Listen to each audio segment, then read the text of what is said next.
Pemirsa, berjumpa lagi dalam Berita Mataram hari ini. Sejumlah berita penting dan menarik lainnya telah kami siapkan untuk Anda dan berikut diantaranya. Ratusan siswa SMA di Mataram tidak lulus jalur zonasi dan terancam tidak dapat bersekolah. Seorang pria di Lombok Barat diamuk warga karena diduga mencabuli anak kandung. Puluhan wilayah terdampak krisis air bersih. Pemda Lombok Timur tetapkan status siaga kekeringan. Bersama saya Rahai Jabar, inilah berita selengkapnya.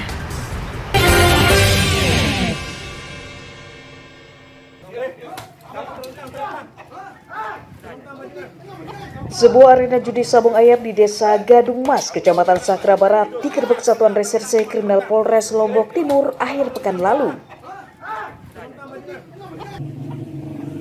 Kedatangan petugas diduga diketahui para pelaku judi, namun polisi berhasil meringkus 24 orang di lokasi perjudian. Polisi menyita peralatan judi, 18 ekor ayam aduan, dan 23 sepeda motor penjudi sebagai barang bukti. Ayam aduan yang ditemukan langsung dipotong agar tidak digunakan lagi untuk berjudi. Para pelaku judi hanya diberikan wajib lapor sebagai upaya pembinaan dan akan diproses hukum jika kembali mengulangi perbuatannya. Penggerebekan arena judi ayam dilakukan polisi setelah dilaporkan masyarakat yang resah lingkungannya dijadikan lokasi berjudi. Telah terjadi penggerebekan di Gawah Gadung, Desa Gadung Mas, Sakra Barat, terkait aktivitas judi sabung ayam yang dilakukan oleh masyarakat yang berasal dari berbagai wilayah di Sakra Barat, sehingga ditemukan barang bukti ayam 18 ekor dengan alat taruhannya. Motornya diamankan 23 motor, serta orangnya juga diamankan sekitar 24 orang.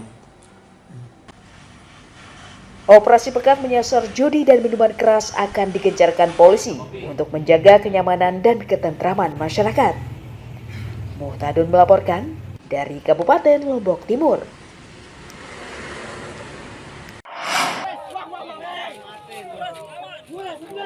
Seorang pria berinisial SS 50 tahun asal Sekotong Tengah, Kabupaten Lombok Tengah nyaris tewas dianiaya warga desa karena diduga mencabuli anak kandungnya. Aksi main hakim sendiri dilakukan masyarakat setelah mendengarkan informasi adanya pencabulan anak oleh orang tuanya yang diumumkan melalui pengeras suara. Warga yang kesal kemudian mencari tersangka dan menemukannya di areal perkebunan dan langsung melakukan penganiayaan beramai-ramai. Beruntung sejumlah petugas kepolisian bersama tokoh masyarakat berhasil mencegah tindakan anarkis masyarakat dan berhasil membawa pelaku ke puskesmas terdekat. Hingga Senin siang, terduga pelaku SS masih menjalani perawatan di rumah sakit akibat luka penganiayaan yang dialaminya dan belum bisa dimintai keterangan. Hari Minggu tanggal 16 Juli 2023 sekitar jam 14.40 waktu Indonesia Tengah diduga telah terjadi pengeroyokan dan penganiayaan terhadap terduga pelaku persetubuhan terhadap anak kandung. Kemudian ini sementara berjalan dalam proses hukum atau penyelidikan. Polisi akan melakukan penyelidikan dengan memeriksa saksi berikut korban atas dugaan pencabulan yang dilakukan ayah kandungnya.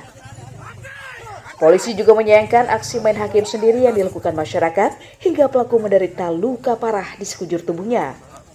Awaludin melaporkan dari Kabupaten Lombok Barat.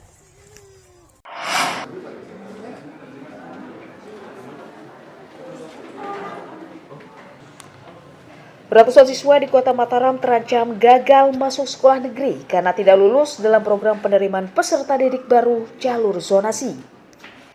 Dari data orang tua yang melapor ke Dinas Pendidikan NTB, terdapat 400 siswa yang belum mendapatkan kepastian tempat sekolah. Para siswa saat ini masih menunggu kebijakan dari dinas untuk memastikan ke sekolah mana mereka akan didistribusikan. Merespons hal itu, Pemda telah mengajukan penambahan rombongan belajar ke sejumlah sekolah agar siswa yang tidak lulus PPDB bisa terserap sesuai zona masing-masing. Nah, Mataram ini masih krusialnya di beberapa sekolah. 1 Mataram, 2 Mataram, 3 Mataram, 5 Mataram. Nah, karena memang ruangnya terbatas, lahannya terbatas, yang ingin masuk banyak. kuotanya yang ingin masuk banyak. Contoh, kuota 50, ngantri 200. Nah, kayak itu contohnya. Sehingga nanti harus kita buat formula dan saya sedang menyusun, barusan sudah menandatangani surat untuk minta persetujuan Jakarta untuk melakukan penambahan kelas. Pemda berjanji akan menuntaskan distribusi seluruh siswa yang belum lulus PPDB pada pekan ini. Sementara proses belajar mengajar di seluruh sekolah negeri dan swasta di Kota Mataram telah mulai dilakukan serentak sejak awal pekan ini. Emi Kusuma melaporkan dari Kota Mataram.